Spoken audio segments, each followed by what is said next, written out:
নমস্কার, শুভ সন্ধ্যা। ঠাকুর মা স্বামীজি শ্রীচরণে ভক্তিপূর্ণ প্রণাম নিবেদন করি।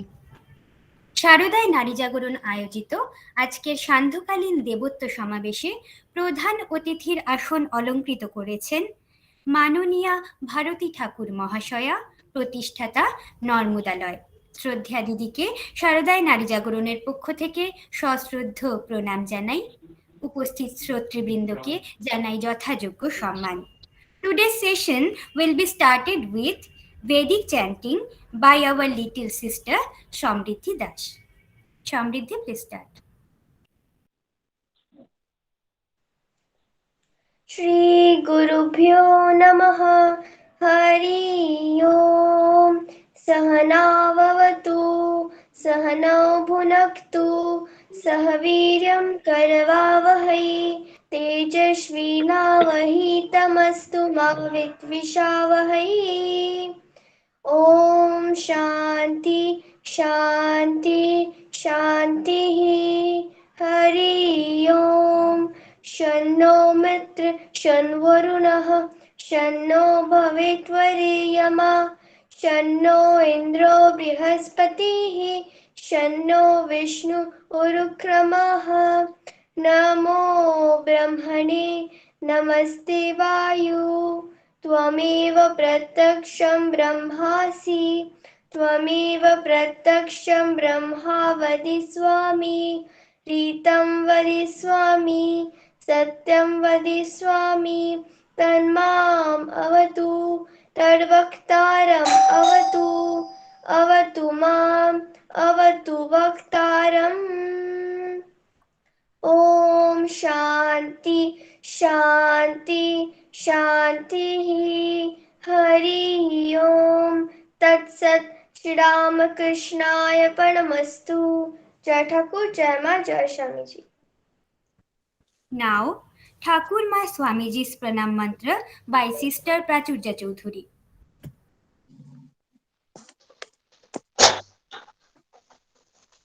নমস্কার। ঠাকুর মা স্বামীজি প্রণাম মন্ত্র। ওম স্থাপকায় চ ধর্মাশ সর্বধর্ম স্বরূপী अवतार वरिष्ठाय रामकृष्णाय ते नमः। जननी शारदां देवी रामकृष्णं जगद्गुरुं पादपद्मे तयोसित्वा प्रणमामि मुहुर्मुहुः।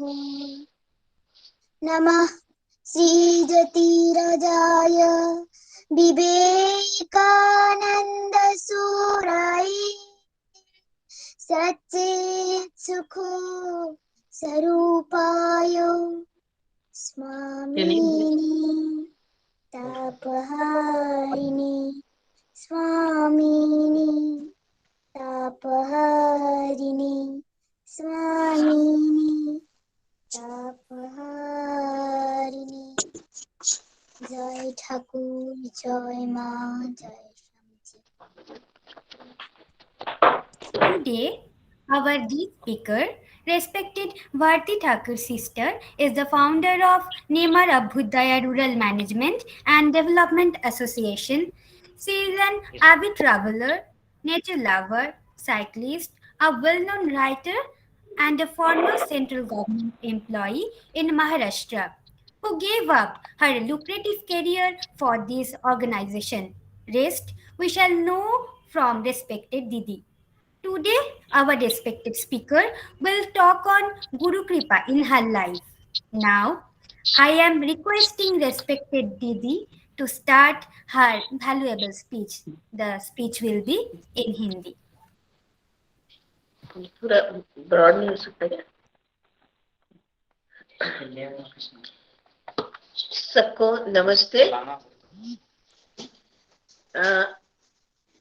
अनुष्का जी पिछले महीने हमारे यहाँ नर्मदालय में आई थी, तब इस जूम मीटिंग के बारे में बात हुई थी। तो मुझे बहुत खुशी है सबके साथ जूम मीटिंग के द्वारा संपर्क हम लोग कर पा रहे हैं, और मुझे ऐसा लगता है कि इसमें भी ठाकुर माँ और स्वामी जी का कुछ उनकी कुछ इच्छा है कि हम आपस में मिले, एक दूसरे से बात करें, जाने।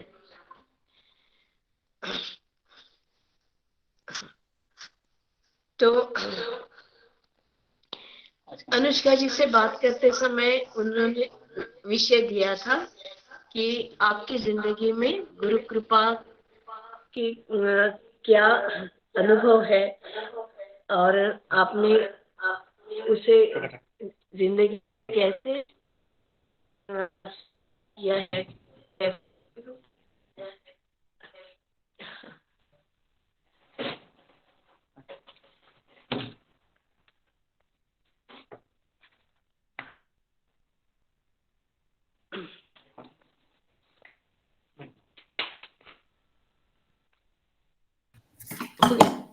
चल रहा है। नहीं, मेरा चेहरा नहीं दिख रहा। आपने कुछ किए हैं अभी? अभी इसको किया। माइक ओपन किया। ओके, हेलो, सुनाई दे रहा है बेटा? हाँ हाँ दीदी। ओके,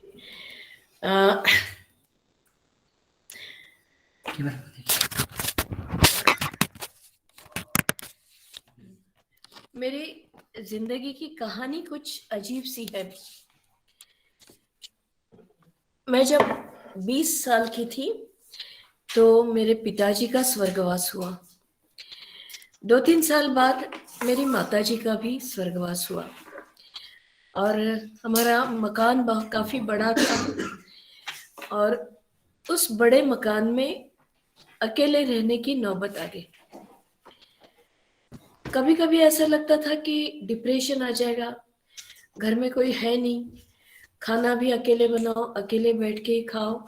जहाँ बहुत सारे लोग माँ पिताजी जब थे तब सब एक साथ बैठ के हम लोग भोजन करते थे, रिश्तेदार आते थे, मेहमान आते थे, और अकेले कभी इस घर में भोजन करने की नौबत आएगी ऐसा कभी लगा ही नहीं। तो बड़ा दुख होता था, और लगता था ये सब मेरे साथ ही क्यों हो रहा है। मैंने ऐसा क्या पाप किया कि मेरे माता पिता मुझे इतनी जल्दी छोड़ के चले गए। और दुख और भी इस बात का था कि अकेले रहना पड़ रहा था। लेकिन आज जब पीछे मुड़कर इसके बारे में सोचती हूँ तो ऐसा लगता है कि ये शायद ऊपर वाले की इच्छा होगी, या माँ बाप का साथ उतने ही दिन का रहा होगा। लेकिन उसके बाद एक बात जरूर मेरी जिंदगी में हुई कि मुझे पढ़ने का बहुत शौक हुआ। जो भी किताब हाथ में आती थी पढ़ती थी, और ऐसे में नासिक के विवेकानंद केंद्र से, उनके ग्रंथालय से मैं किताबें लेके आती थी। फिर उसमें स्वामी विवेकानंद जी के बारे में पढ़ा, उनका साहित्य पढ़ा, ठाकुर माँ स्वामी जी के बारे में जितना कुछ मिल पाता था मैं पढ़ती रहती थी। और उनके जीवन में जो जो घटनाएं हुई, उनके अंतरंग शिष्यों के साथ या बहिरंग शिष्यों के साथ भी, तो देख के ऐसा लगता था कि मेरे साथ ऐसा क्यों नहीं होता है। एक विचार मन में आता था, फिर लगता था नहीं, हमारी तो हमें उसका इंतजार करना चाहिए, और ठाकुर माँ जब समय आएगा तो अपने आप ये एहसास दिलाएंगे कि बेटा मैं तुम्हारे साथ हूँ। और यकीन कीजिए कि जब से मैंने ठाकुर माँ स्वामी जी का, स्वामी रामकृष्ण मठ के अन्य साधु सन्यासियों का वाङ्मय पढ़ना शुरू किया, तब से एक एहसास मुझे होने लगा कि मैं अकेली तो हूं नहीं, ठाकुर माँ मेरे साथ है, स्वामी जी मेरे साथ है, मैं अकेली नहीं हूं। ये एहसास जिंदगी में पहली बार मैंने महसूस किया। तब मेरी उम्र थी 22-23 साल की।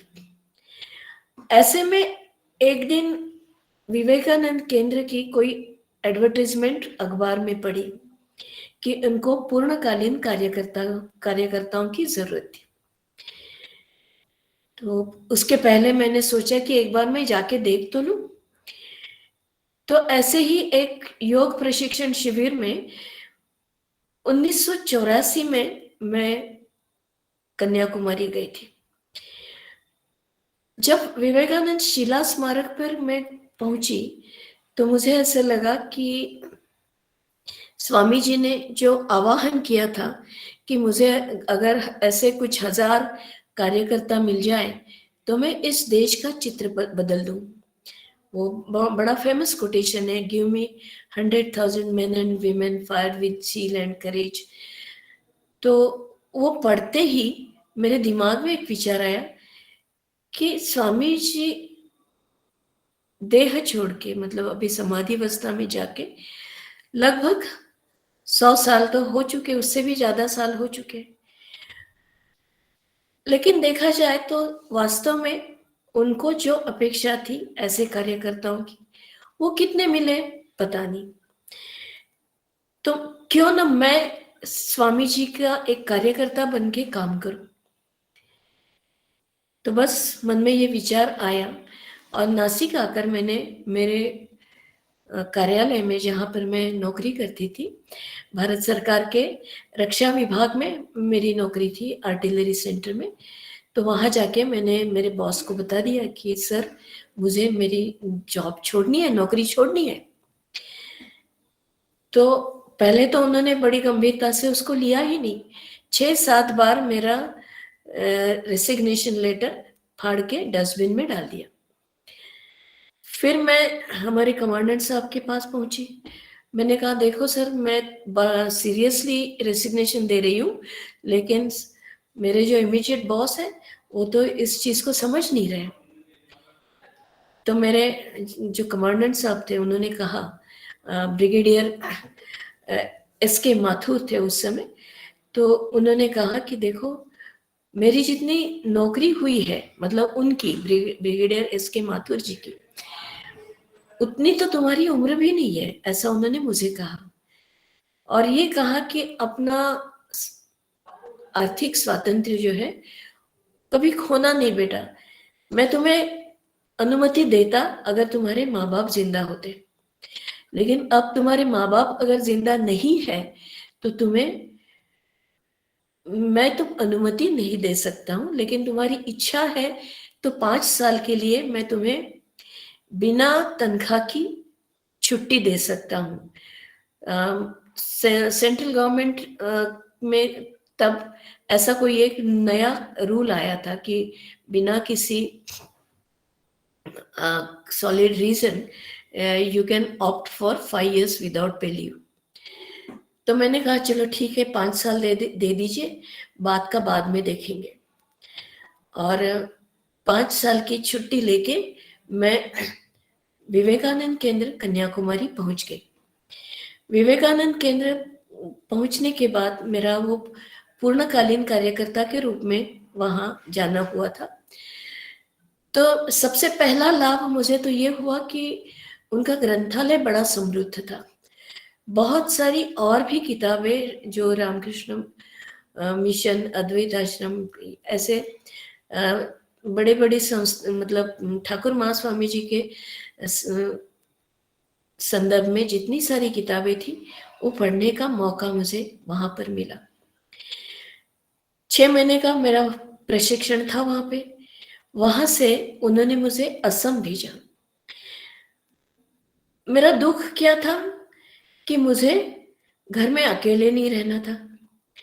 माँ पिताजी की आदत पड़ गई थी, भाई बहनों की आदत पड़ गई थी, लेकिन वो भी अपने नौकरी के कारण, भाई किसी दूसरे गांव में चले गए, बहनों की शादी हो गई थी। तो इस दुख के कारण मैं हमेशा प्रार्थना करती थी कि ठाकुर माँ आप मेरे साथ हमेशा रहिए, और वो वादा तो उन्होंने निभाया, आज भी निभा रहे हैं। लेकिन जब मैं असम गई, असम में गोलाघाट नाम की एक जगह थी, वहां जाने के बाद ये हुआ कि वहां कोई पहले से सेंटर नहीं था, वहां कोई पहले से कार्यकर्ता नहीं था, तो वहां भी मुझे 5 साल तक अकेले ही रहना पड़ा। अब एक बात मैं आज जो सोचती हूँ कि इसके पीछे भी ठाकुर माँ का कोई कारण होगा।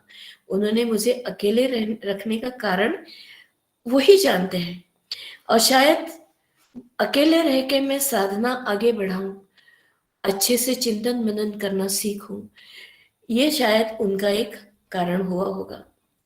तो वो 5 साल मुझे इस प्रकार से अच्छी साधना करने के लिए, कर्मयोग और अध्यात्म योग, भक्ति योग, इन सबकी साधना करने के लिए और मेरी जिंदगी में मिले।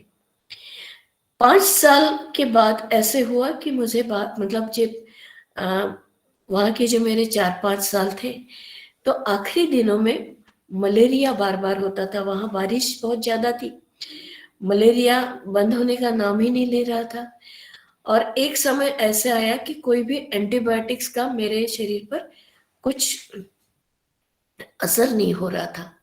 तो डॉक्टर ने ही बोला कि देखो मैडम, आप वापस अपने गांव चले जाइए, क्योंकि यहाँ बारिश बहुत है, डैम्प क्लाइमेट रहता है, आपके जॉइंट्स पे इसका असर होना शुरू हुआ है, कहीं ऐसा नहीं हो कि आपको जिंदगी भर बिस्तर पे रहना पड़े। तब मुझे एक बात याद आ गई कि मेरे बॉस ने, ब्रिगेडियर एस.के. माथुर जी ने मुझे नौकरी से इस्तीफा देने के लिए मना किया था। उन्होंने हालांकि उसे स्वीकार नहीं किया था। तो आज लगता है कि वो भी गुरु कृपा थी कि उन्होंने मना करना, और 5 साल बाद मेरे तबीयत के कारण मुझे वापस जाना पड़ा, और मेरी जो नौकरी थी 5 साल के बाद मैंने पुनः चालू की। फिर घर में अकेले ही थी, लेकिन अब वो अकेलेपन नहीं लगता था। अब लगता था कि हर कमरे में माँ ठाकुर स्वामी जी बैठे हैं। 2000 में 2000 साल में जब हम बोलते थे कि 2000 कि ये सब मोबाइल नहीं, कंप्यूटर वगैरह बंद होने वाले, ये 2K नाम से एक खतरा अपने पूरे साइबर सिस्टम पे मंडरा रहा था। तो वो साल मुझे इसलिए याद है कि 31 दिसंबर 2000 में मैं मेरे सहेलियों के साथ बैठ के कुछ हम लोग पढ़ रहे थे, ठाकुर माँ की जीवनी से ही कुछ पढ़ रहे थे। तब तक मुझे ऐसा कभी लगा नहीं कि मुझे दीक्षा लेनी चाहिए किसी से, लेकिन अचानक उस दिन मेरे मन में क्या विचार आया मुझे समझ में नहीं आया। घर जाके मैंने मेरे दैनंदिनी में, डायरी में ऐसा लिखा कि आज न जाने क्यों मुझे दीक्षा लेने की इच्छा हो रही है, और अगर मंत्र दीक्षा लेनी ही है तो जाहिर है कि वो रामकृष्ण मठ से ही होनी चाहिए या शारदा मठ से होनी चाहिए। तब मेरा शारदा मठ से कोई इतना संपर्क नहीं था। पूना में कभी कभार मेरे सहेलियों के साथ जाती थी, तो 1-2 बार शारदा मठ में गई जरूर थी, लेकिन किसी से संपर्क नहीं था। और रामकृष्ण मठ में भौमानंद स्वामी जी थे, उनसे परिचय था। तो मैंने उनको एक लेटर, मुझे पता चला कि 25 जनवरी को स्वामी रंगनाथानंद जी महाराज पुणे आ रहे हैं, और वहाँ दीक्षा, मंत्र दीक्षा का कोई कार्यक्रम होने वाला है। तो मैंने भौमानंद जी महाराज को फोन करके बताया कि महाराज जी मैं ऐसे ऐसे आना चाहती हूँ, मुझे दीक्षा चाहिए। तो उन्होंने मुझे कहा कि एक कार्ड भेज दो, उसमें तुम्हारा पूरा पता, एड्रेस, नाम, सब जानकारी, और क्या क्या लाना है वो लाने के लिए कहा कि ये सामान तुमको लाना पड़ेगा। और 2-1 दिन बाद मुझे रामकृष्ण मठ से ही एक फोन आया पुणे से कि आपकी दीक्षा नहीं हो सकती, क्योंकि जितने लोगों के नाम दीक्षा के लिए तय हुए थे वो फुल हुए, आप अगली बार कोशिश करना। बड़ा दुख हुआ। फिर वही विचार मन में आता है कि मेरे साथ ही क्यों ऐसे होता है। लेकिन 2 दिन बाद फिर भौमानंद जी महाराज का फोन आया कि अरे स्वामी रंगनाथानंद जी महाराज का के साथ तुम्हारा कोई संपर्क हुआ क्या? मैंने कहा नहीं महाराज, मुझे तो उनका फोन नंबर भी नहीं मालूम। तो बोले उन्होंने कहा है कि कोई एक महिला आना चाहती है दीक्षा के लिए नासिक से, तो उनकी दीक्षा का प्रबंध कर दो, उनकी दीक्षा करनी है। मेरी एक और भी सहेली थी प्राची गंधे नाम के, उसकी भी अनुमति मेरे साथ आ गई। तो अचानक से ये कैंसर का हाँ में परिवर्तित होना, ये भी मुझे लगता है कि गुरु कृपा ही है। तो 25 जनवरी को हमारी दीक्षा हुई। उसी रोज राजकोट मतलब सौराष्ट्र में बहुत बड़ा भूकंप हुआ था।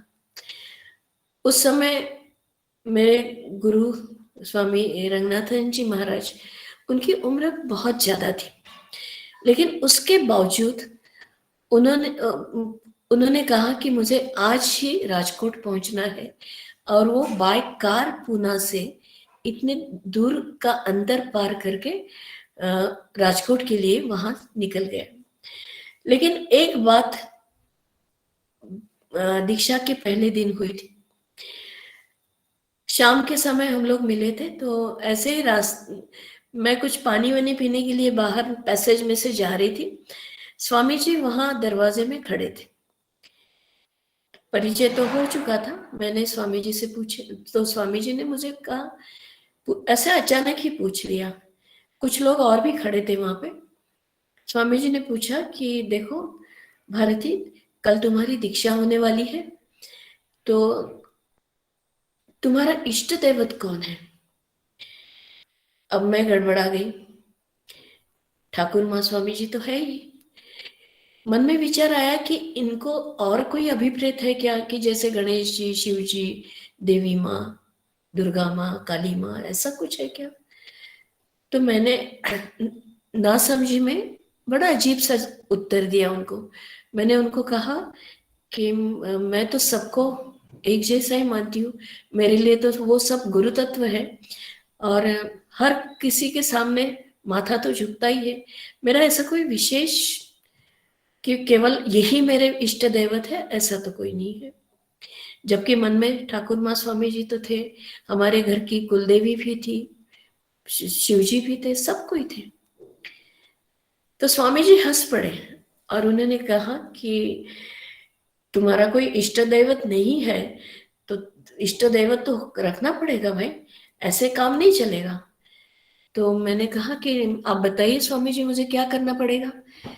तो स्वामी जी हंसने लगे। उन्होंने कहा कि देखो बेटा, कल तुम्हारी मंत्र दीक्षा होने वाली है, और कल से राष्ट्र ही तुम्हारा इष्ट देवत होगा।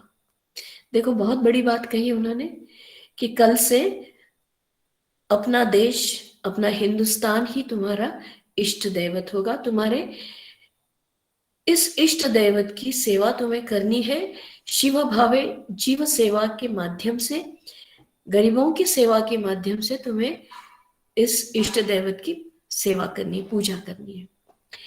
मेरे मन का बोझ एकदम हल्का हो गया। दूसरे दिन हमारी दीक्षा हो भी चुकी थी। स्वामी जी राजकोट के लिए वहां से निकल पड़े, मैं नासिक आ गई। दीक्षा होने के पश्चात साधना मतलब मंत्र जाप जो था थोड़ा बहुत होता रहता था। कभी फुर्सत नहीं मिली तो 2-4 ही माला जप की माला करी, कभी ज्यादा करी, कभी कम करी, लेकिन उसमें कोई सातत्य नहीं था। कभी बुरा भी लगता था।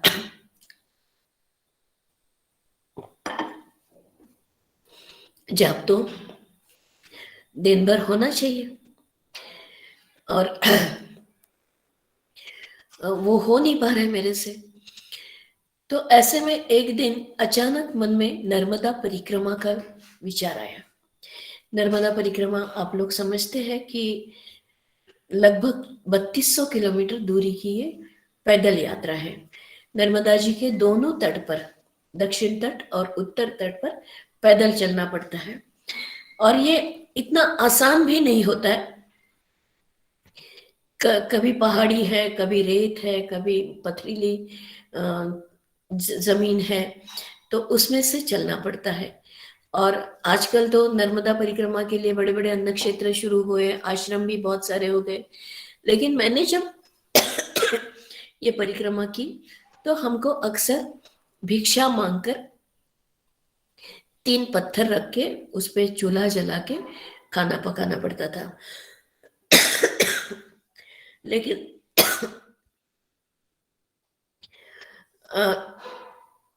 ऐसा तो हम कर ही रहे थे। लेकिन उसके साथ साथ एक फायदा ये हुआ, मैंने मेरे साथ में जो 2 सहेलियां थी उनको ये कहा था कि देखो, हम लोग परिक्रमा साथ जरूर करें, लेकिन हम लोग साथ में चले नहीं, एक दूसरे के बीच अंतर रख के चलेंगे। तो चलते चलते ये बात हुई कि अपने आप मौन का अनुभव, बाह्य मौन शुरू हुआ, लेकिन अंदर के अंदर जाप चलता रहता था। मंत्र जाप जो भी जैसे भी चलते थे। एक समय ऐसे आया परिक्रमा में कि अगर कहीं रुक भी गए तो अंदर वो जाप चलता ही रहता था। मैं किसी से बात भी करूं तो भी ये महसूस करती थी कि अंदर वो जाप चल रहा है। कभी कभी ऐसा लगता था कि मेरी की गति पर उसकी भी गति चल रही है, कि मैं सांस ले रही हूँ, सांस छोड़ रही, तो उस गति पर मेरा मंत्र जाप चल रहा है। और लगातार ये कंटिन्यूअस चलता ही रहता था। रात को सोते समय भी बिना किसी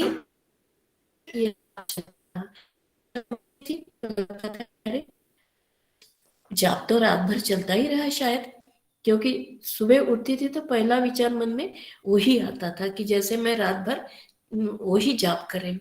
तो समझ में नहीं आ रहा था कि ये मेरे साथ क्या घट रहा था। धीरे धीरे ये हमारा परिक्रमा का मार्ग हम लोग आगे बढ़ रहे थे। परिक्रमा में कई अनुभव ऐसे आए कि जिसको हम कहे कि ये गुरु कृपा के बिना संभव नहीं था। एक बार हमारी एक सहेली मलेरिया से बीमार हुई। परिक्रमा पर भी काफी मच्छर है डेंगू, इसके मलेरिया के, तो मलेरिया से बीमार हुई। उसका इलाज डॉक्टर ने हमको कहा कि देखिए, मैं आपको कुछ गोलियां देता हूँ, तो हफ्ते में एक बार ही आपको लेना है। मान लो सोमवार को आपने आज गोली खाई है तो अगले सोमवार को ही खाना है। ऐसे 5 गोलियों का ये डोज है, तो आपको मलेरिया की कोई चिंता नहीं रही, डर नहीं रहेगा। लेकिन ये गोलियां बड़ी स्ट्रांग है, इसको आपको दूध के साथ ही लेना है। हमारा आखिरी डोज जिस दिन था, उस दिन मैंने मेरी सहेली को कहा कि देखो निवेदिता, आज हम किसी भी हालत में किसी को दूध नहीं मांगेंगे। हम कभी कभी किसी गरीब के घर में रहते हो, उसके यहाँ चाय के लिए दूध नहीं होता और हम लोग पीने के लिए दूध मांगे, अच्छा नहीं लगता। और हम ये परिक्रमा भिक्षांदेही करके कर रहे थे, तो वो भी एक डर था कि फिर दूध खरीदे कैसे। तो उसने कहा हाँ कोई बात नहीं, आज हम किसी से दूध नहीं मांगेंगे, भोजन ही अच्छा कर लेंगे तो कोई समस्या नहीं आएगी। हम अंकलेश्वर में पहुंचे और वहां एक बहुत बड़े अन्न क्षेत्र में हम लोग भोजन के लिए बैठे थे। लगभग 400-450 लोग थे और भोजन शुरू हो गया। तो वहां के जो स्वामी जी थे, महंत गंगाधर दास, तो उन्होंने उनके एक शिष्य को बोला कि ये जो 2 महिलाएं बैठी हैं, उनके थाली के पास 2 कटोरियां भर के दूध रख दो। तो बात तो छोटी सी है, लेकिन ये ऐसे ही नहीं घटी थी। तो उस सेवक ने हमारे दोनों की थाली के सामने दूध ला के रख दिया, बड़ी कटोरी थी। हमने दूध पी लिया और मैंने निवेदिता को, जो मेरे साथ परिक्रमा में थी, उसको कहा कि तुमने क्यों बता दिया उनको हमको दूध चाहिए करके। तो बोले अरे मैं तो ये तुमको पूछने वाली थी कि तुमने क्यों मांगा। मैंने कहा मैंने भी नहीं मांगा, तुमने भी नहीं मांगा।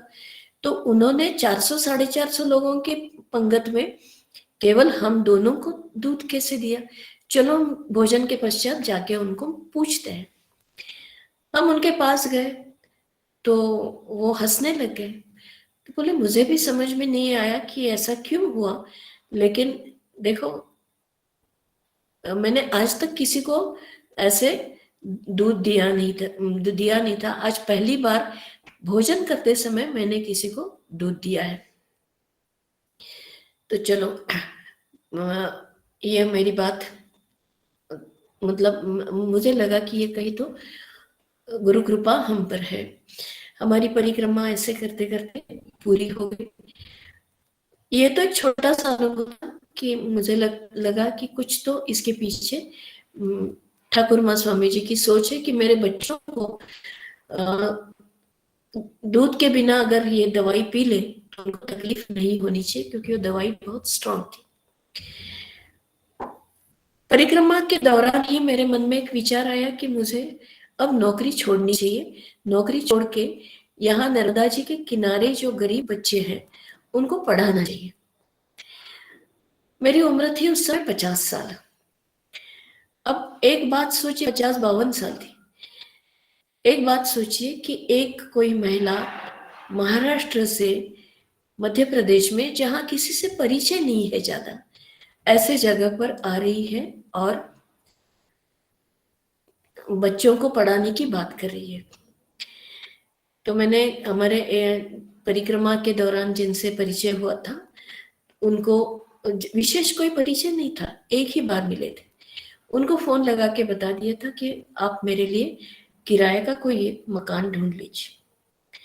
फिर मैं वहां से नासिक से नौकरी छोड़ के एक छोटी सी सूटकेस में 2-3 साड़ियां और ओढ़ने बिछाने के लिए एक चादर और एक रजाई, इतना सब रख के मैं मंडलेश्वर चली आई।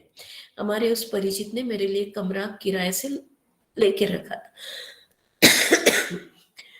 तो अकेली हूँ, अकेली महिला किसी अनजान जगह अगर आ रही है अपना घर बार छोड़ के, तो लोगों के मन में बड़े सवाल उठने लगते हैं कि ये महिला यहाँ क्यों आई। अगर बच्चों को ही पढ़ाना है, गरीब बच्चों को ही पढ़ाना है, तो उसको अपना गांव नहीं था क्या? नासिक में कोई गरीब बच्चे नहीं है क्या? ये यहाँ पे क्यों आई? तो स्वाभाविक थे ये सारे सवाल, लेकिन किसी ने मुझे ज्यादा परेशान नहीं किया। मेरे मकान मालिक ने बड़े आदर के साथ, क्योंकि उनको पता था कि मैं नर्मदा जी की परिक्रमा करके आई हूँ, तो बड़े आदर के साथ मुझे वहां पे रखा। और वहां से मैं शुरुआत के कुछ महीने मंडलेश्वर से, मतलब मंडलेश्वर में वो किराए का मकान लिया था। मंडलेश्वर में लेपा नामक गांव में लगभग 8 किलोमीटर सुबह पैदल आती थी और 8 किलोमीटर दोपहर 12-12:30 बजे फिर वापस पैदल जाती थी। अब संयोग ये हुआ कि यहाँ पर एक जो डैम बन रहा है, महेश्वर हाइडल पावर प्रोजेक्ट, उनके जो वाइस प्रेसिडेंट थे कंस्ट्रक्शन कंपनी के, ACW कंपनी के, प्रभाकर खोचे जी, उनसे मेरा परिचय हुआ था। तो मैंने उनको कहा कि ऐसे ऐसे मैं अभी वहाँ पढ़ाने जा रही हूँ।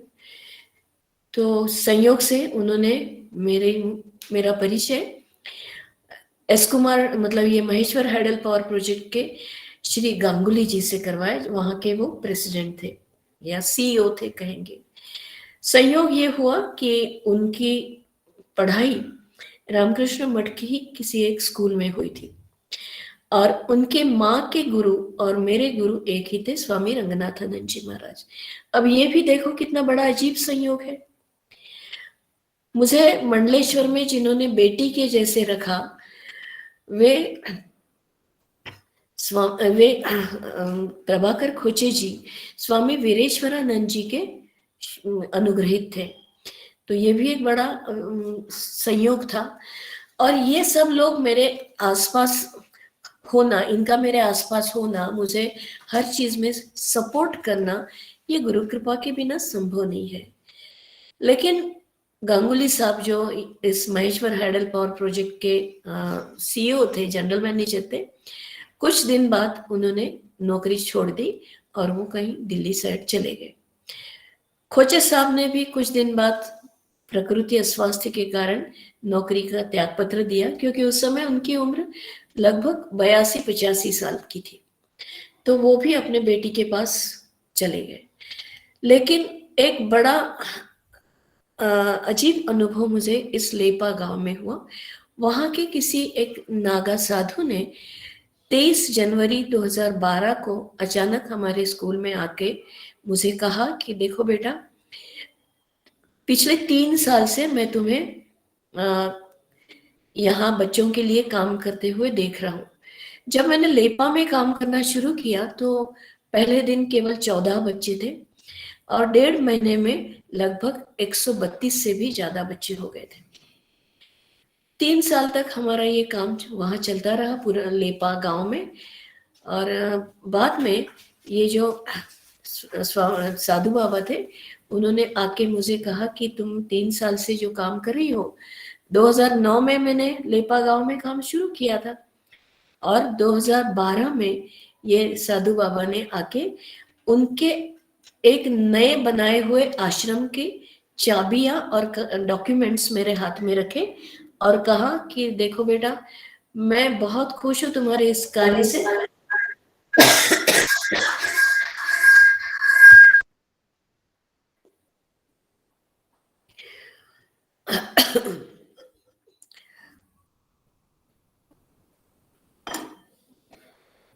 इसलिए मैं ये मेरा जो आश्रम बना हुआ है, यह आश्रम तुम्हारे इस कार्य के लिए दान देना चाहता हूं।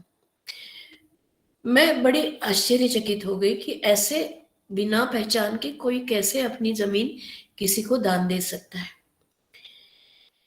एक क्षण भर मन में विचार आया कि इस आश्रम को लेके मैं क्या करूं। ये तो गांव से बाहर है, यहाँ कोई रहता भी नहीं है आसपास, लेके मैं क्या करूं। मैं यहाँ कुछ सामान रखूं भी तो चोरी हो सकती है। लेकिन उनके आग्रह के बाद मैंने उस आश्रम को स्वीकार किया और बाद में उन्होंने वो आश्रम हमारी संस्था के नाम से डॉक्यूमेंट्स बना के ट्रांसफर कर दिए।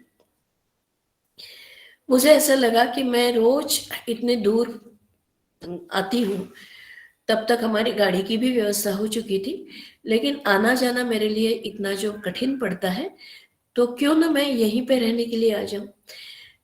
छठी में पढ़ने वाले 3 बच्चों को लेकर मैं यहाँ पे रहने लगी। इसी गांव के बच्चे थे, तो छठी में पढ़ रहे थे, तो 3 छोटे बच्चे और मैं, ऐसे हम लोग यहाँ पे रहना शुरू कर दिए। धीरे धीरे बच्चों की संख्या बढ़ती गई और 3 बच्चों से जो शुरू हुई ये कहानी, आज हमारे छात्रावास में लगभग 62 बच्चे हैं। अनुष्का जी ने हमारा ये आश्रम देखा हुआ है, तो यहाँ पे हम लोग बच्चों को पढ़ाने लगे। धीरे धीरे ये काम बढ़ता गया।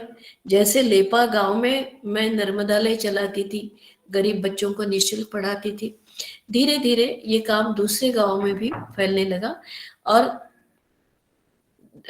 2017 मार्च तक 15 गांवों में हमारे 1700 से भी अधिक बच्चों के साथ ये काम चलता था।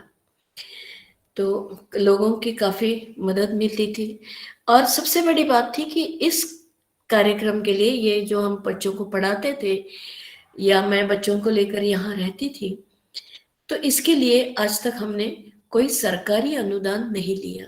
ये लोगों के निस्वार्थ भाव से ही हमारे तक पहुंचा है। जो निस्वार्थ दान लोगों ने किया है, उस दान के बलबूते ही ये अभी चल रहा है। इसके अलावा फिर भट्याण नामक एक स्थान है, नर्मदा जी के किनारे ही है, तो वहां पर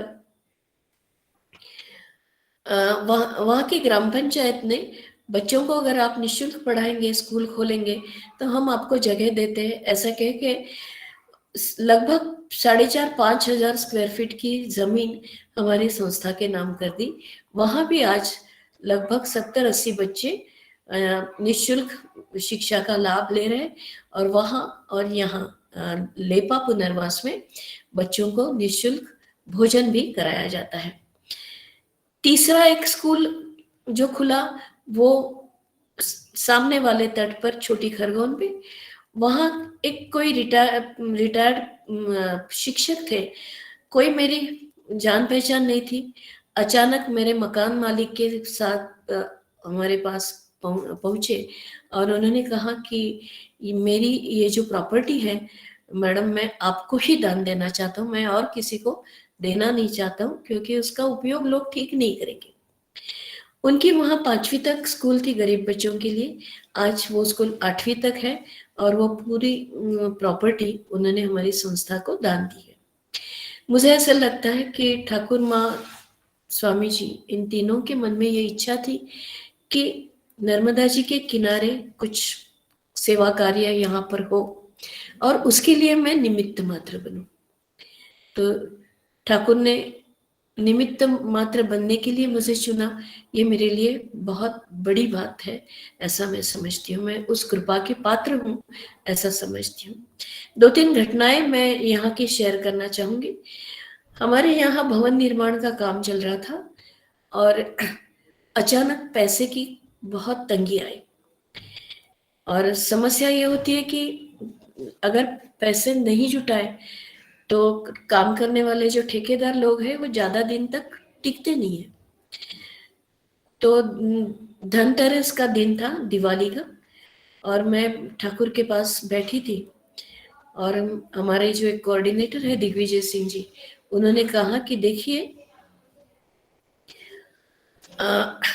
दीदी, अगर 2-1 दिन में 2-4 रोज में अगर हम पैसे की व्यवस्था नहीं कर पाते तो ठेकेदार बोल रहा है कि मैं छोड़ के जा रहा हूँ, क्योंकि आप पैसे नहीं देंगे तो मैं मजदूरों को पैसे कैसे दूंगा। तो इसलिए हमने सोचा कि क्या करें। मैं सोच रही थी, मेरे निजी फिक्स डिपॉजिट जो थे वो सब नासिक में थे, तो तुरंत जाके उसको तोड़ के उस पैसे से कुछ करवाऊं तो वो भी संभव नहीं था, क्योंकि केवल दूसरा दिन ही बाकी था कि जिस दिन बैंक खुली रहने वाली थी, और मुझे अगर नासिक पहुंचना है तो इतने जल्दी पहुंचना संभव नहीं था। तो क्या करें मैं सोच रही थी, ठाकुर के सामने बैठी थी, और अचानक मैंने ठाकुर जी को कह दिया, मजाक में बोला मैंने कि देखिए, आपको अगर मजा आ रहा है मुझे ऐसा परेशान करने में, या मैं तो कोई बात नहीं, मैं आप मजे ले लीजिए, लेकिन अगर मजदूर भूखे रहते दिवाली के समय तो इसमें मेरी तो कोई गलती नहीं है। अब क्या आपको अच्छा लगेगा कि मजदूर दिवाली के समय भूखे रहे, उनके बच्चे भूखे रहे? फिर ये शिव भावे जीव सेवा कैसे कह पाएंगे हम? तो ऐसे मैंने थोड़ा सा मजाक में ही स्वामी जी को कहा, ठाकुर को कहा, ठाकुर को भी और माँ को भी, और थोड़ी देर में मेरा मोबाइल बजने लगा। मैंने उठ के देखा तो मेरी एक सहेली का फोन था।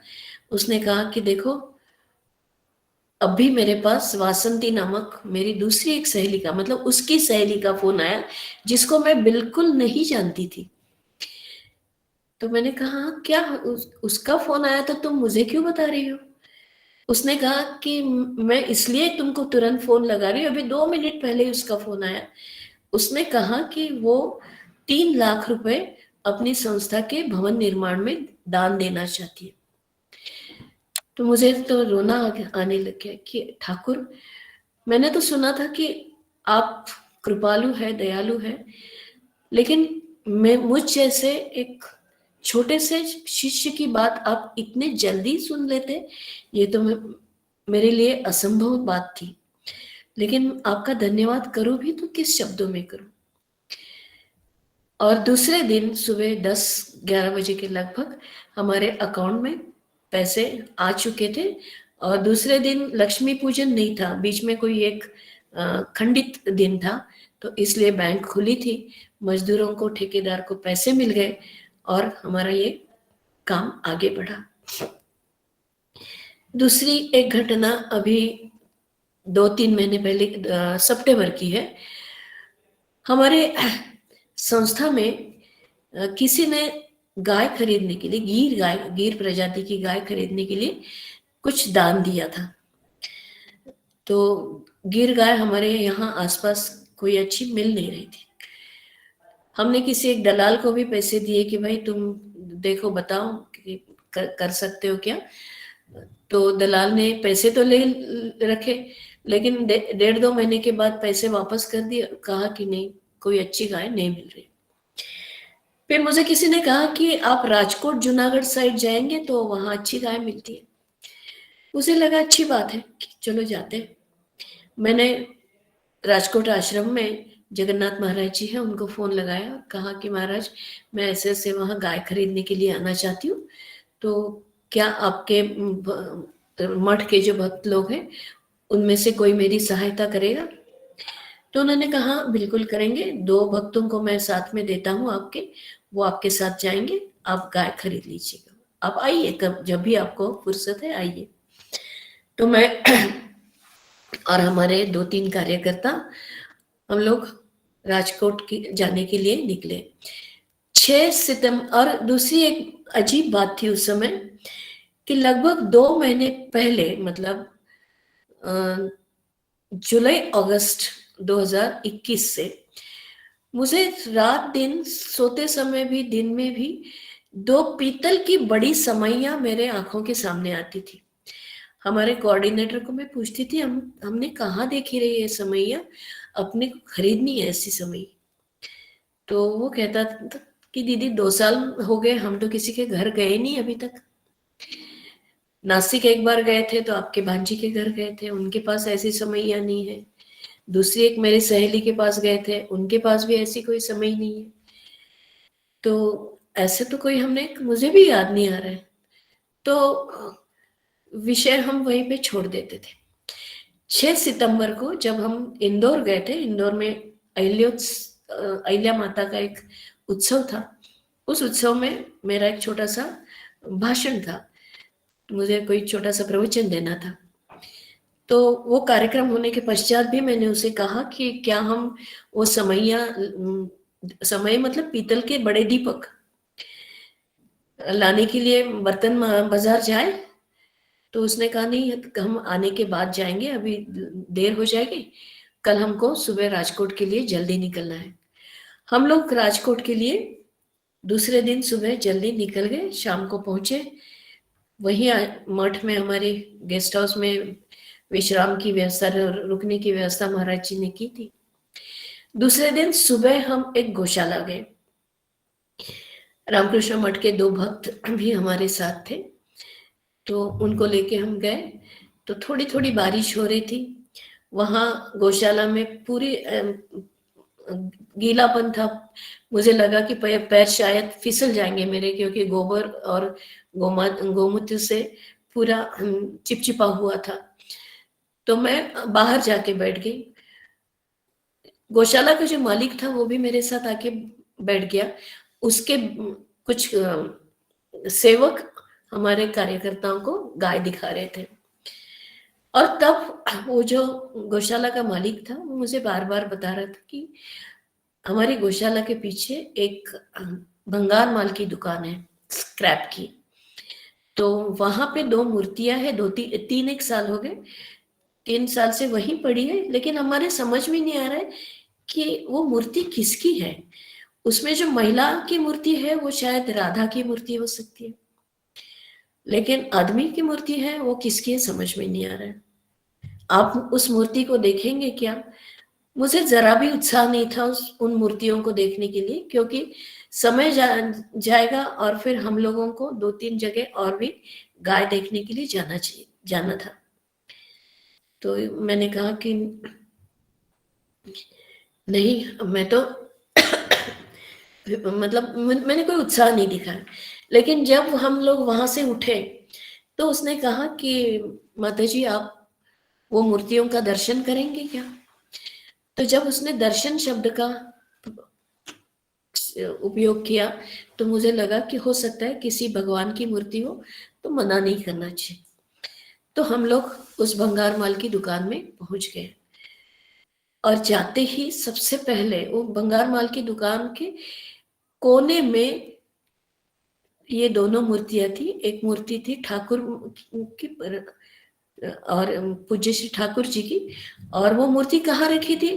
तो पीतल की एक पानी की टंकी को उल्टा करके रखा था, उसके ऊपर ठाकुर जी की मूर्ति रखी थी और माँ की मूर्ति तो जमीन पे पटक के रखी थी। बड़ा दुख हुआ उन दोनों मूर्तियों को उस हालत में देख के। लेकिन सबसे बड़ा आश्चर्य मुझे वो हुआ कि जो पीतल की समैया मैं 2 महीने पहले से रोज उठते जागते देख रही थी, वो दोनों समैया वहां ठाकुर माँ के आसपास में रखी हुई थी। तो मतलब वो मुझे एक इंडिकेशन मिल रहा था 2 महीने से कि ये क्या हुआ, मतलब ये कहाँ है। तो शायद ये वहां हमारे पहुंचने का एक जरिया था। कभी कभी सोचती हूँ कि अगर गाय ही खरीदने के लिए जाना था तो हमारे कार्यकर्ता भी जा सकते थे, मुझे उनके साथ जाने का क्या कारण था? लेकिन हो सकता है कि ठाकुर माँ की जो मूर्तियां मिलनी थी वहां पे, उसके लिए। उस दुकान के मालिक को मैंने पूछा, मेरी आंखें भर आई थी, रो मैं आंख मतलब लगातार बहने लगी मेरी आंखें। मैंने उसको पूछा कि तुमको ये मूर्तियां कहाँ से मिली? उसने कहा कि 3 साल पहले जामनगर बंदरगाह में जहाज से ये मूर्तियां विदेश से आई भंगारवाल के साथ, और तब से ये मूर्तियां यहीं पे पड़ी है। तो मैंने कहा ठीक है, तुम बेचोगे इसे? तो बोले हाँ, मोड़ के भाव में बेच दूंगा। फिर बड़ा दुख हुआ कि ठाकुर की कीमत ये मोड़ के भाव में करता है आदमी। तो उसका वजन किया गया तो 58 कुछ एक 50 किलो माँ का और 52 किलो ठाकुर की मूर्ति का वजन हुआ। उसको पैसे देके हम लोग निकल गए। जैसे हम निकले तो मन में मेरे एक विचार आ रहा था कि मैंने गाय के लिए पैसे लाए थे, वो तो मैंने बिना संस्था में बिना किसी को पूछे खर्च कर दिए मूर्तियों के ऊपर। और ये मूर्तियां भले ही पीतल की थी लेकिन बिल्कुल काली पड़ी थी, और ये जो समैया थी वो तो हरी हो गई थी, काली और हरी। तो ऐसे कोई उम्मीद ही नहीं थी कि ये मूर्तियां फिर चमक जाएगी, मतलब पीतल जैसी लगेगी। तो मन में एक विचार आ गया कि मैंने तो संस्था के पैसे बिना किसी पूछे खर्च कर दिए, 58,000 के लगभग उसकी कुछ रकम थी, 58,900 रुपए। तो दूसरा विचार मन में आया, कोई बात नहीं, मैं मेरे पेंशन के अकाउंट से निजी पैसे से खरीद लूंगी, मैं संस्था से ये पैसे नहीं लूंगी। और फिर थोड़ी तसल्ली हो गई, हम लोग आगे निकल गए। लेकिन आज लगता है कि मेरे मन में वो जो विचार आया था कि मैं पैसे दे दूंगी, अहंकार तो था उसमें कि मेरे पैसे हैं, संस्था से मुझे कोई जरूरत नहीं है। एक अहंकार का भाव उसमें शायद आया होगा। हम लोग थोड़ा सा आगे गए, 10:30-11 का समय होगा सुबह का, और वो जो कार्यकर्ता थे, माँ भक्त लोग थे राजकोट आश्रम के, और हमारे कार्यकर्ताओं ने कहा कि हम थोड़ा एक गांव में चाय पीते हैं। बारिश हो रही थी तो मैंने कहा कि ठीक है, मुझे तो नहीं पीनी है चाय, आप होटल में जाके चाय पी के आ जाइए। अब ये लोग हिंदी में बात कर रहे थे। होटल मालिक ने पूछा कि भाई आप लोग हिंदी में बात कर रहे हैं, कहाँ से आए? तो हमारे कार्यकर्ताओं ने पूरी जानकारी दी कि हम ऐसे ऐसे नर्मदालय नाम की हमारी संस्था है, निमाड़ अभ्युदय, और नर्मदालय नाम की हमारी एक्टिविटी है। गरीब बच्चों को हम निःशुल्क पढ़ाते हैं। ऐसे 60-62 विद्यार्थी हमारे पास छात्रावास में भी रह रहे हैं। तो हम लोग गाय खरीदने के लिए आए। तो अचानक वो बोलता है कि मैं गाय बेचता तो नहीं, लेकिन मेरी गौशाला है इस होटल के पीछे, आप देखना चाहेंगे क्या? तो समय तो नहीं था, लेकिन ये फिर भी लोगों ने कहा कि हम देखेंगे। तो गए गाय वाय देख ली और वापस आ रहे थे। तो अचानक उस गौशाला के मालिक को क्या हुआ पता नहीं, उन्होंने कहा कि देखो आप लोग बहुत अच्छा काम कर रहे हैं, तो मैं मेरी गौशाला से एक गाय आपको दान देना चाहता हूँ। आप यकीन कीजिए, जितनी रकम उन 2 मूर्तियों में लगी थी उतनी ही कीमत एक गिर गाय की होती है। ठाकुर ने तुरंत पैसे की व्यवस्था कर दी, और मतलब जो गाय खरीदने में गई थी, या तो फिर मुझे एक ही गाय खरीद के आना पड़ता। तो लगा कि ठाकुर को मेरा वो अहंकार पसंद नहीं आया कि मैं खरीदूंगी, तो अहंकार को चूर चूर कर दिया ठाकुर ने मेरा, और गाय लेके हम यहाँ पर वापस आ गए। तो 2 गाय खरीदने के लिए गए थे, लेकिन ठाकुर की कृपा से गाय इतनी सस्ते में मिली कि 2 गाय के बदले हम 5 गाय लेके आ गए। तो ये भी बड़ी अद्भुत घटना थी। उससे भी बढ़ के घटना आगे हुई।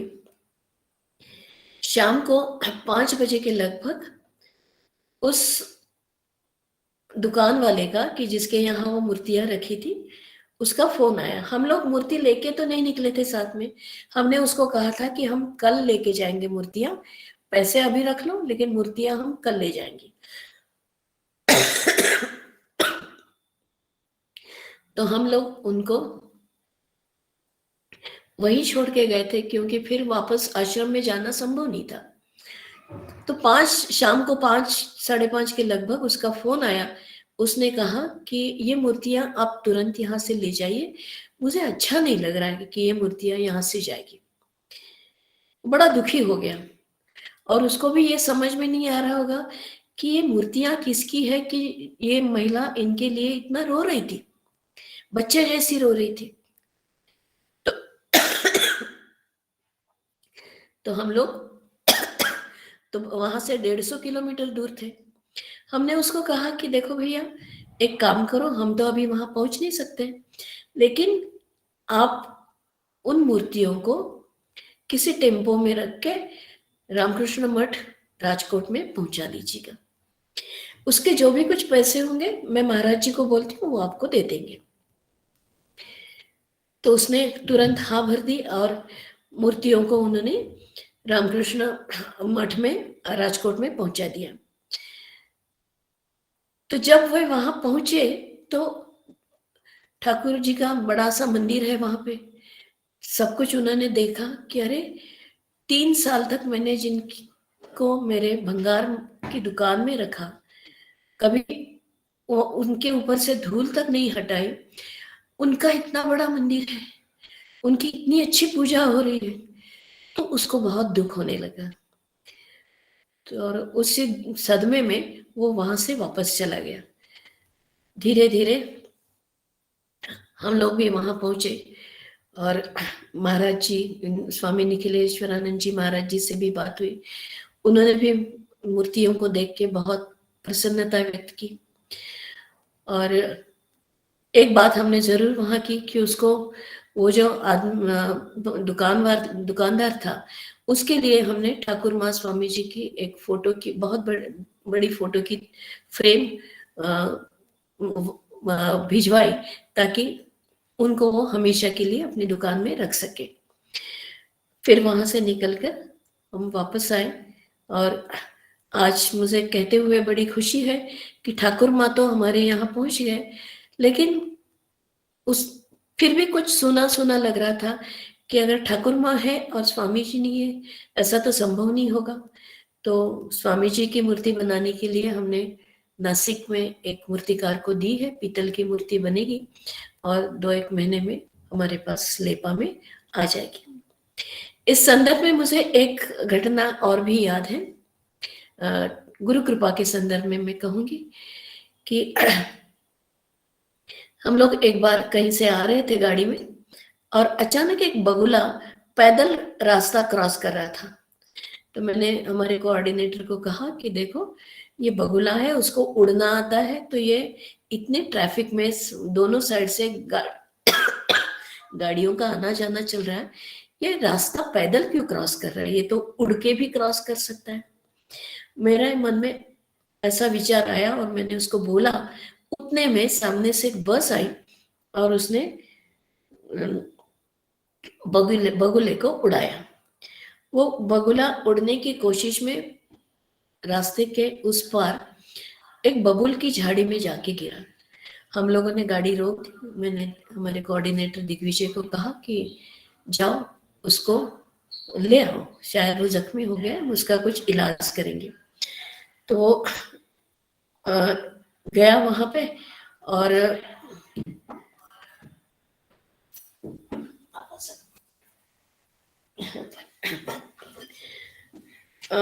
उसने बगुले को उठा के गाड़ी में लाया। गाड़ी में हमारे डैशबोर्ड पर ठाकुर माँ स्वामी जी की एक तस्वीर थी, छोटी सी फोटो थी, प्लास्टिक कोटेड।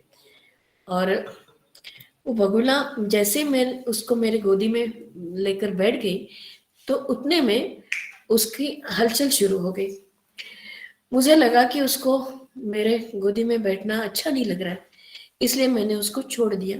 तो जैसे ही मैंने उसको छोड़ा वो डैशबोर्ड पर चढ़ गया और उसने बगुले को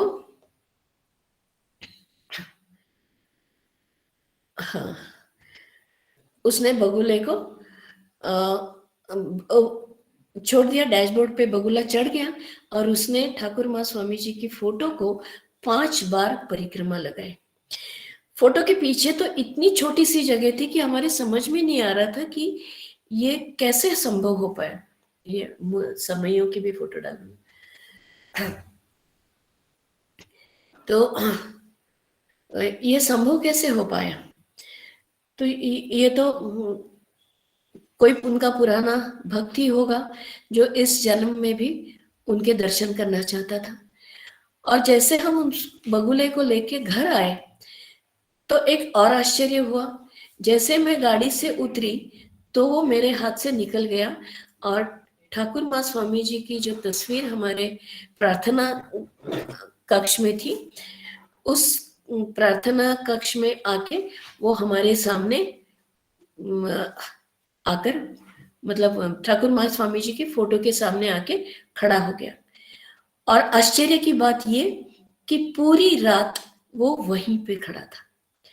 वहां एक दीपक रात भर जल रहा था, तो हम लोगों को डर लगता था कि कहीं ये अपने पंखों से उसको गिरा नहीं दे, इसको चोट नहीं लगे। इसलिए मैंने बच्चों को बोला था कि रात भर तुम थोड़ा सा बीच बीच में आके देखा करो कि वो कहाँ उड़ तो नहीं जा रहा। और एक बहुत आश्चर्य की और हमारे लिए बहुत गर्व की बात ये थी कि रात भर वो ठाकुर माँ स्वामी जी के फोटो के सामने ही खड़ा रहा। और सुबह उठते ही जैसे हम लोगों ने दरवाजे सारे खोल दिए तो वहां से, दरवाजे तो रात भर भी खुले थे, ऐसा नहीं था कि वो दरवाजे से जा सकता था। जो शटर थे, शटर में से तो आसानी से जा सकता था, लेकिन वो रात भर गया नहीं। सुबह की प्रार्थना होने के पश्चात ही वो वहां से उड़कर चला गया। तो ये सब अद्भुत कथाएं हैं।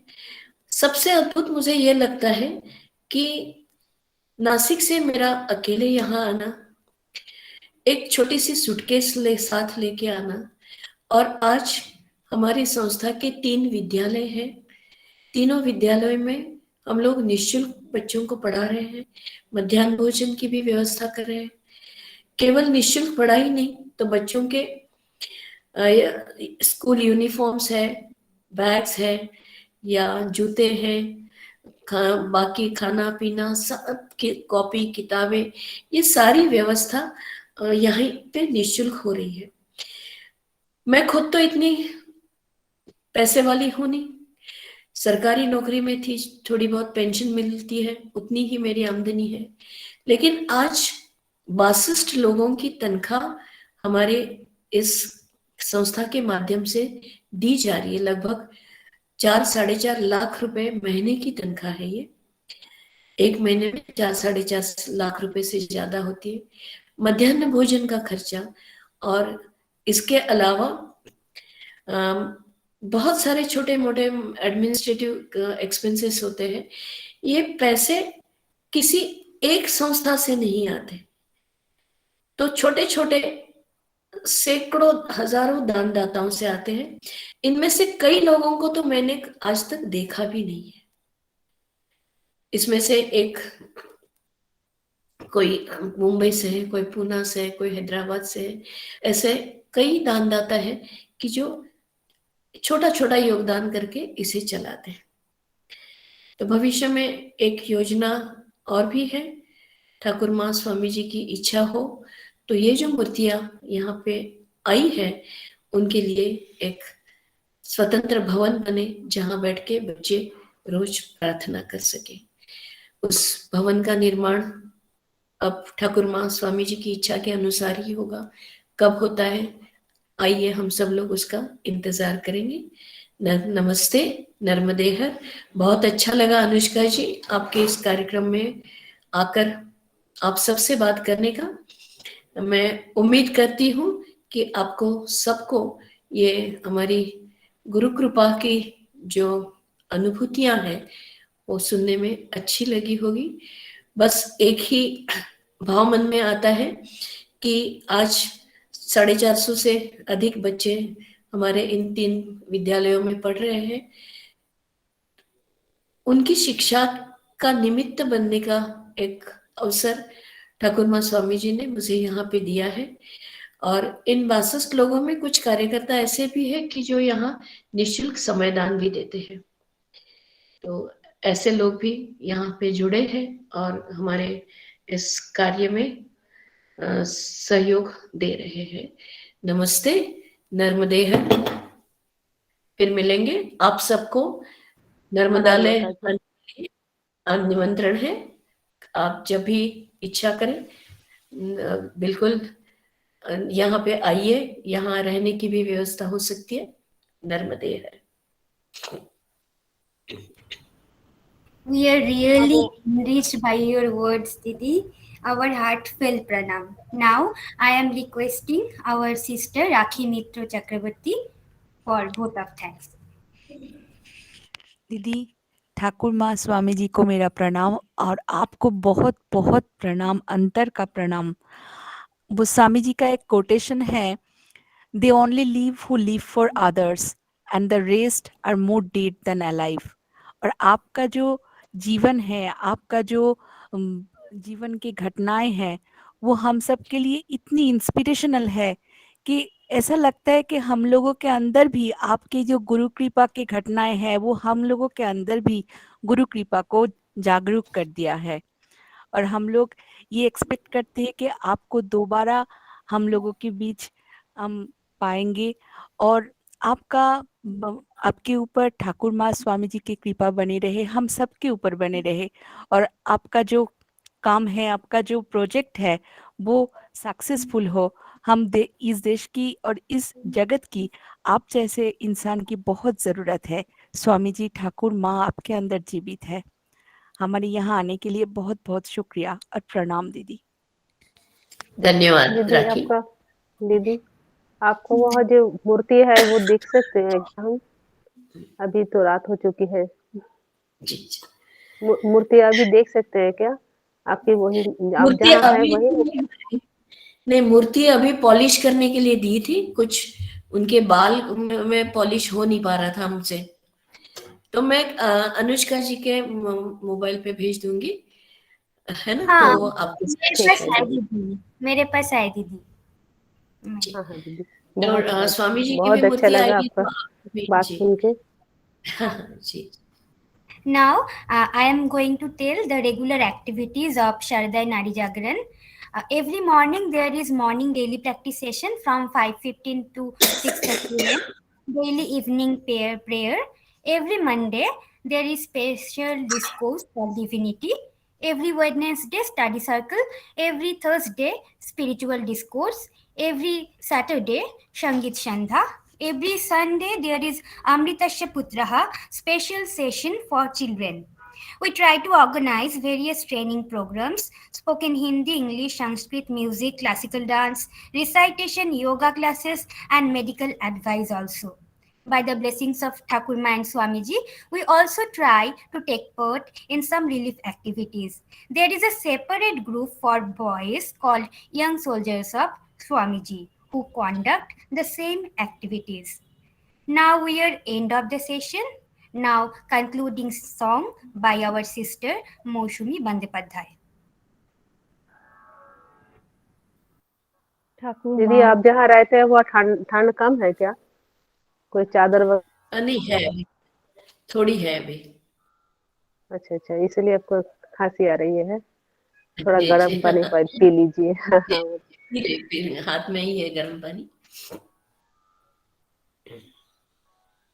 ठाकुर माँ स्वामी जी चरणों प्रणाम। दीदी मेरा हार्दिक प्रणाम स्वीकार करें। नर्मदे कर बेटा, कर। जय ठाकुर जय माँ। गुरु ये के वचन अटल करी मनहि, गुरु के वचन अटल करी मनहि, साधो समागम कीजे, हे मन कृष्ण नाम कहि लीजे, रे मन कृष्ण नाम कहि लीजे, रे मन 18 महीने 52।